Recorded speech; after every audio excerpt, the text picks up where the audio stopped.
Okay, I'll quickly talk about our proposed system, WebSight, and the problems it aims to solve.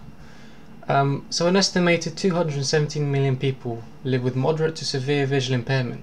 And with such a large number of people affected, software developers often include features like high contrast mode or inverted colors in their software, making it easier for visually impaired users to use their product. However, the issue persists outside of software and into day-to-day life, including activities such as simple navigation, walking down the street, or just across a room. There have been a number of previous attempts at solving this issue, but they all have shortcomings. Some are very complex to set up, require bulky hardware, or is just too limited in scope and scalability, being limited to a predefined environment. So a better solution is needed. So a new solution would need to be portable, very easy to use, and require minimal hardware or setup. The system itself needs to be very accessible. Therefore, specialized hardware needs to be avoided where possible.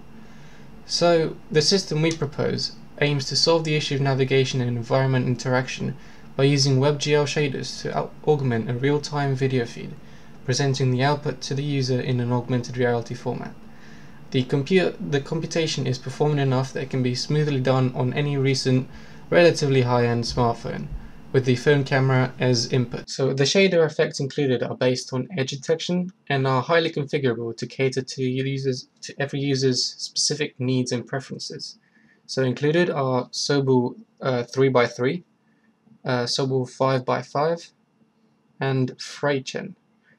Each of these performs slightly differently, and some may be preferred over the others, perhaps in specific scenarios. So let me show you on the other screen. Okay. So Sobel 3x3 is really good at picking up on very small details. However, this comes at a cost, as it introduces noise arising from items such as textures in of objects. Sobel 5x5, however, although it smooths out the image, it does lose some quality, and small details are not quite so easily picked up. Finally, Freichen is really good at items that are slightly close, but then introduces artifacts at a distance.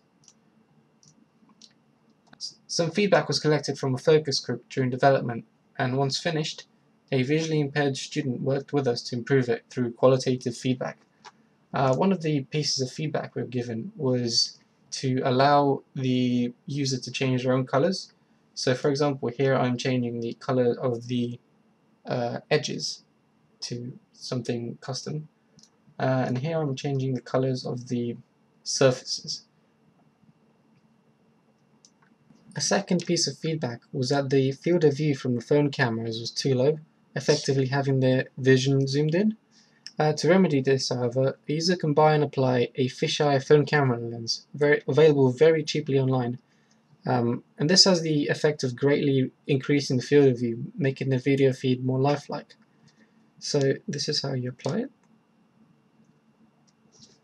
and this is how you see through it, through the lens and without the lens for comparison. Although it's optional, it proved to be a positive enhancement. We also tested the low light performance, and due to the adaptive camera exposure, the system still worked very well, although with a bit more noise. One thing the system was not able to perform well at was reading text.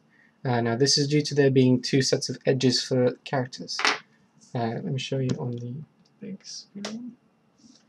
So large or thick fonts are quite easy to read up close, but then small text cannot be read. There are a number of other configurations, such as inverted colors, reduced colors, and also the radius of the effect, as well as the intensity. The app can be saved to a user's home screen on Android, and once opened at least once, it does not require an internet connection. As you can see, I'm not connected to the internet.